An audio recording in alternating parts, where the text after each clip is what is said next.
Allez, bonjour à toutes et à tous, très heureux de vous retrouver. Je vous fais un petit brief quand même parce que j'ai eu à juste titre une petite réponse ce matin pour me dire que le brief hebdo sur les actions cette semaine était certes intéressant mais bien vide en substance par rapport aux actifs corrélés, ce qui est tout à fait vrai et je vais donc prendre un peu de temps ce matin pour revenir sur ces derniers parce que donc je pense qu'il y a des trucs très intéressants à regarder particulièrement cette semaine sur nos potes les corrélés, hein, toujours pareil, ceux que je marque en jaune ici et qu'on va regarder donc très rapidement ce matin puisque je ne l'ai donc pas fait ce week-end. Alors la première des choses maintenant, donc je vous l'ai mis, vous avez un joli dashboard dans lequel se résume l'ensemble de ce dont vous avez besoin pour trader sereinement sur les UT que je traite dans ces émissions-là. Et puis je vous ai tout bien organisé, bien comme il faut. Donc voilà. Donc toujours pareil d'un point de vue smart money, on voit bien. Donc il y a un mois c'était l'enfer, aujourd'hui c'est génial. Toujours cette dichotomie du sentiment. Il faut partir dans un sens puis dans l'autre. Bref, on lessive les cerveaux. C'est assez impressionnant. Toujours pas signe de tendance pour ma part, mais plutôt signe de range, de marché très oscillant, de sentiments très instables, etc. Ce qu'on voit côté dumb money, et c'est toujours évidemment pour moi ce qui drive le marché, c'est le fait qu'évidemment, comme on monte dans des petits canaux super boring, que font les particuliers? Et bien évidemment, ils short. Le grand classique, on commençait à se rapprocher de la zone des 50 et bim, allez, on repart vers près de 30, vers près de 66% de vendeurs dans le marché. Bref, c'est chiant. Ici, de nouveau, les pattes s'écartent. Donc clairement, on fait gaffe d'un point de vue des particuliers, comme d'hab, ça monte, il s'oppose, et comme il s'oppose et qu'il n'y a pas de volate, eh bien la smart money, elle va se couvrir sur des produits dérivés, mais elle ne se sépare pas de ses actions. Voilà, donc on fait toujours attention, parmi les actifs qui sont les plus vendus, on y retrouve évidemment le Dow Jones, donc encore une fois, faites très attention avec ça. Ça ne fait qu'alimenter, encore une fois, la petite hausse boring des différents indices. Sur le calendrier éco de la semaine, franchement, on va se faire yesh, et encore, je suis très poli.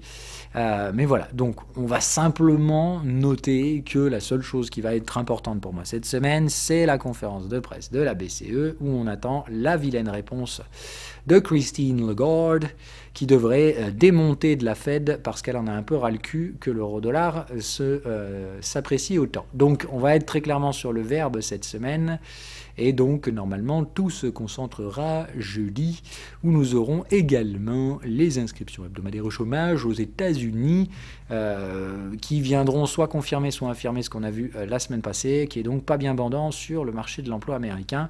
Ça clairement, enfin, ça plafonne quoi, autant dire. Il y a besoin d'un vrai plan de relance, sinon les gens vont manquer de blé parce qu'on n'est clairement pas non plus à l'euphorie. Et rappelez-vous, encore une fois, les couvertures sociales là-bas, quand vous êtes au chômage, ça n'a rien à voir avec ici, donc n'extrapolez pas des choses différentes. Et au calendrier des expirations, on s'en bat un peu les couilles, alors je vous ai surtout mis 2021, mais donc c'est plutôt la semaine prochaine, normalement, qu'on aura la semaine d'expiration, si ma mémoire est bonne. Voilà, allez, on revient sur les graphiques vite off, si j'arrive à le faire, voilà. Ok, donc d'un point de vue indice, j'ai tout couvert déjà sur le S&P 500. Attention, la semaine commence pas très bandante sur la partie asiatique. Pour l'instant, c'est un repli. Alors maintenant, attention, un repli de début de semaine quand on voit où on a fini la semaine passée. C'est pas déconnant non plus. Donc on va pas tout de suite non plus crier au loup et dire attention, c'est BR, on s'écroule. Mais on fait gaffe, des lundis comme ça où les flux européens à 9h commencent à être vendeurs après des flux asiatiques baissiers. Ça fait que Wall Street démarre avec un gap le lundi matin, alors qu'ils ont bourré comme des cochons la fin de semaine dernière. Bref, ça peut faire mal, et rappelez-vous, on est sur des zones de reverse sur les indices. Simplement, juste, ça manque de signaux, mais les signaux, on les aura peut-être ce soir. Donc, encore une fois, faites attention avec tout ça. Donc, pour moi, toujours les expérimenter en travail en reverse sur les indices américains de manière agressive, mais avec des toutes petites tailles de position pour compenser cette agressivité. Maintenant, force est de constater qu'on est sur des bornes de volatilité et qu'il n'y a pas la moindre putain de volate. Donc, effectivement, quand on se fait dégommer, c'est-à-dire quand on rentre et qu'il ne se passe rien pendant une journée et demie, il faut forcément sortir en perte, puisque évidemment, on ne peut pas tenir les positions. Le temps joue contre nous aujourd'hui, et cette volatilité-là ne simplifie clairement pas le travail spéculatif, c'est clair. D'un point de vue daily, voilà, pour moi on est toujours au même point, c'est ça qui m'emmerde, autre mesure. C'est toujours très embêtant de naviguer dans cette volate qui en soi n'a pas la force d'accélérer, mais n'a clairement pas la force de casser la moindre résistance non plus. On a fait le support ici, donc la grande question, est-ce que vraiment on rentre dans une phase de détente, ce qui semble encore une fois, pour moi d'un point de vue technique et historique le plus probable. Mais c'est encore une fois ignorer tout un tas d'autres facteurs qui, eux, par contre, laissent à penser que ce qu'on est en train de faire sur le VIX n'est pas bien logique et n'est pas très gestion du risque. Bref, on prend des risques et on a plutôt intérêt à ce que ça ne nous pète pas à la gueule. Donc toujours pareil, attention aux éléments exogènes. Ça veut dire que pour l'instant, l'aspect technique, produits dérivés, gestion du risque agressive, tente à penser. Les particuliers ont peur, la smart money observe et en attendant, elle se couvre sur des produits dérivés, mais elle ne vend pas ses actions. Par contre, évidemment, attention, je connais quand même le sentiment des professionnels et j'aime autant vous dire que si on se prend un truc qui n'est pas trop prévu au bataillon, enfin qui n'est pas trop prévu je trouve pas le mot. Bon, vous m'avez compris. Enfin, en gros, si on devait tomber sur un truc un peu imprévu, ça peut clairement déclencher des ventes un peu intempestives, surtout sur des secteurs risqués et bien bourrés comme les technos. Donc, on fait attention, mais voilà, toujours pareil, les aspects exogènes ici peuvent déclencher de la volatilité parce que pour l'instant, d'un point de vue technique, tout le monde semble être au repos. Hein. La dumb money vend, donc la smart money fait rien et comprime la volatilité en attendant. Donc c'est un peu le raisonnement classique, hein, voilà. Les particuliers flippent sous les résistances et du coup ça invite les gérants à prendre du recul. Juste pour pas faire la même chose que les particuliers, hein. Pour simplifier, c'est pas exactement ça le raisonnement, mais pratiquement. Ce qui m'inquiète toujours, enfin m'inquiète, que je surveille toujours très activement, c'est quand est-ce qu'on va franchir les 1% et comment justement la smart money va y réagir. Il faut bien comprendre que quand le risque monte, le rendement doit monter. Sauf que là, on n'a pas de volatilité, donc les actions, elles bougent pas, elles produisent très peu de rendement. Et puis évidemment, dans un contexte de crise, les actions qui distribuent beaucoup de dividendes, c'est pas très apprécié, on va dire, par les régulateurs. Donc évidemment, ça distribue pas trop de dividendes en ce moment. Donc faire du rendement, c'est compliqué dans un marché qui produit surtout du risque aujourd'hui. Et voilà, encore une fois, attention, hein, si les contrats de taux obligataires à 10 ans, qui sont considérés quand même comme relativement sûrs, devaient passer au-dessus des 1%, il y a un moment où certains gérants peuvent se dire, bon, moi, le risque aux actions, j'en ai ras le cul d'avoir tout mon portefeuille là-bas, même si la Fed achète, au bout d'un moment, je vais peut-être me remettre quand même sur de l'oblig. Donc on fait attention, hein, toujours pareil, ici on a affaire à des chutes extrêmement brutales, de l'ordre de 88%, donc on passe clairement pas d'une tendance baissière à une tendance haussière, mais ici, je pense que la cassure des 1% pourra envoyer un message assez dramatique de défiance de la Fed, hein. Tout simplement dire, malgré le fait que tu achètes tous les bons du Trésor, moi au bout d'un moment j'en ai marre d'acheter des actions, je vais quand même le faire. Donc voilà, on va voir un petit peu ce truc-là, à surveiller d'un coin de l'œil, c'est clairement un niveau technique à franchir. Maintenant, voilà, il y a le momentum pour y aller, mais il y a aussi on va quand même pas non plus attaquer la Fed, c'est elle qui donne les liquidités aujourd'hui, bref, voilà. Donc il y a toujours l'envie d'y aller, mais en attendant, on veut pas trop taper parce que sinon ça va se voir. Donc celui qui m'intéresse particulièrement moi cette semaine, ça va être l'XAUUSD, parce que d'un point de vue technique, c'est celui sur lequel j'ai quand même un gros point d'interrogation, dans le sens où donc si on a constitué un point bas, d'accord, je vais le noter de cette manière-là. Il y a de fortes probabilités que ce soit le cas. On est bien revenu ici chercher un canal de contexte. Et vous verrez sur l'UT supérieur que d'un point de vue technique, c'est quand même assez furieux ce qu'on vient de faire. Je vous le montre. Parce qu'on a donc un signal technique clôturé. Attention, la semaine dernière était déclaré en survente sur un canal de tendance. Bref, survendu sur un canal de tendance. Vous savez ce que ça veut dire. Normalement, on rebourre et on va chercher un plus haut. Il y a de la place, il y a tout ce qu'il faut. Maintenant, voilà, je n'ai pas non plus un sentiment plus que exacerbé sur ce truc-là, surtout à cause donc de cette cassure de cycle. Je ne comprends pas pourquoi on l'a mise en place. Bon, voilà, maintenant, pour moi, le support était là. On avait un petit support oblique ici, un petit peu hasardeux, et voilà. Donc, si on considère le support oblique, on est revenu clôturer au-dessus la semaine dernière. Ce qui constituerait une piercing line, c'est-à-dire que on avait le niveau Fibo 23 ici, on clôture franchement dessous, mais le niveau suivant retrace 61% de la bougie baissière et revient clôturer au-dessus du support. C'est ce qu'on appelle une piercing line.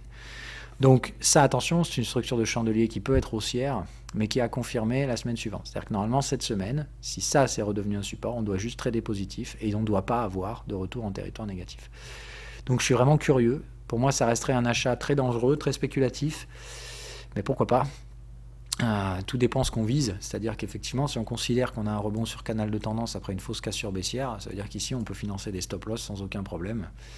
Et que ces stop-loss, si l'objectif c'est de viser le canal de tendance là-haut, et en sachant encore une fois que plus on avance, plus ça monte,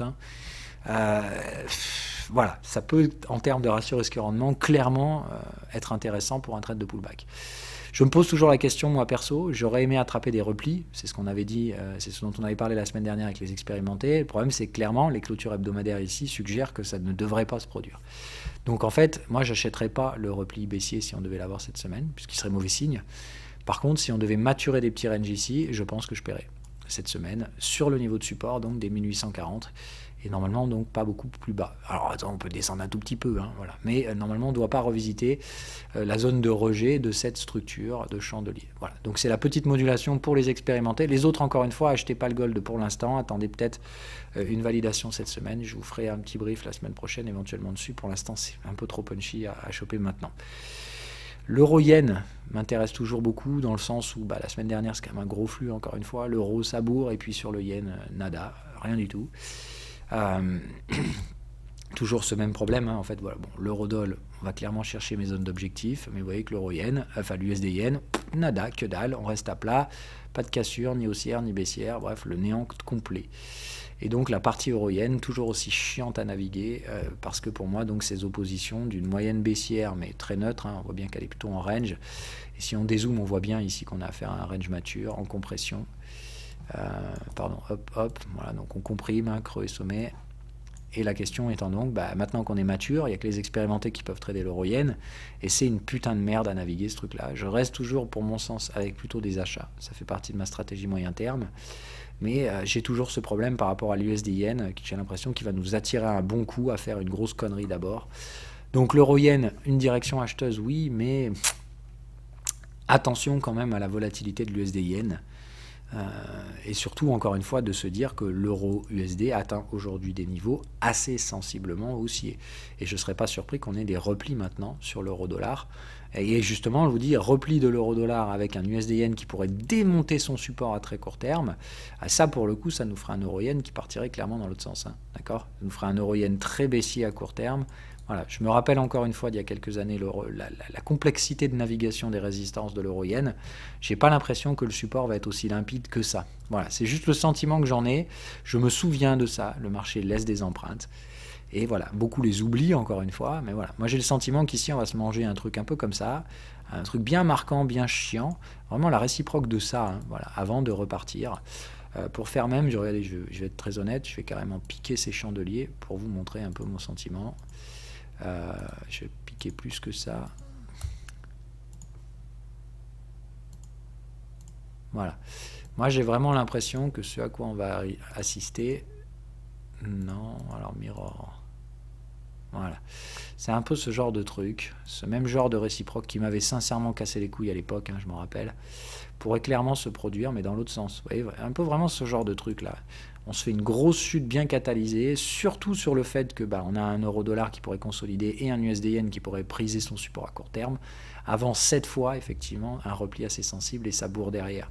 Tout simplement parce qu'on est sur cette trendline et que j'ai pas l'impression que là, pour l'instant, la dynamique ici soit juste celle que Wall Street nous vend, hein, c'est-à-dire l'Europe c'est de la merde et puis le Japon on a tapé dessus pendant 20 ans.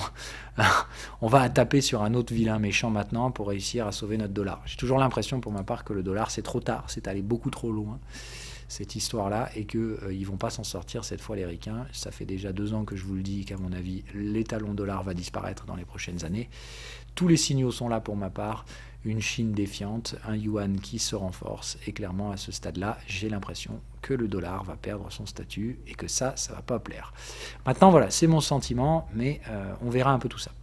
Voilà, donc à surveiller, mais voilà, comme je vous dis, sur cette zone d'oblique, j'ai vraiment pas envie d'acheter de l'euro-yen, hein, ça c'est clair. Donc attention dans les prochains jours, quand je vous dis que je vois une confluence où l'euro-dollar plafonne et l'USD-yen a un trou béant sous les pieds, voilà, qu'est-ce qui va se passer sur l'euro-yen. Donc très attentif, mais attention à ne pas trop spéculer sur une zone où ici justement l'irrationalité peut se mettre en place. Rappelez-vous qu'on est quand même donc c'est une consolidation et une contraction en place depuis le cycle boursier intégral de 2008.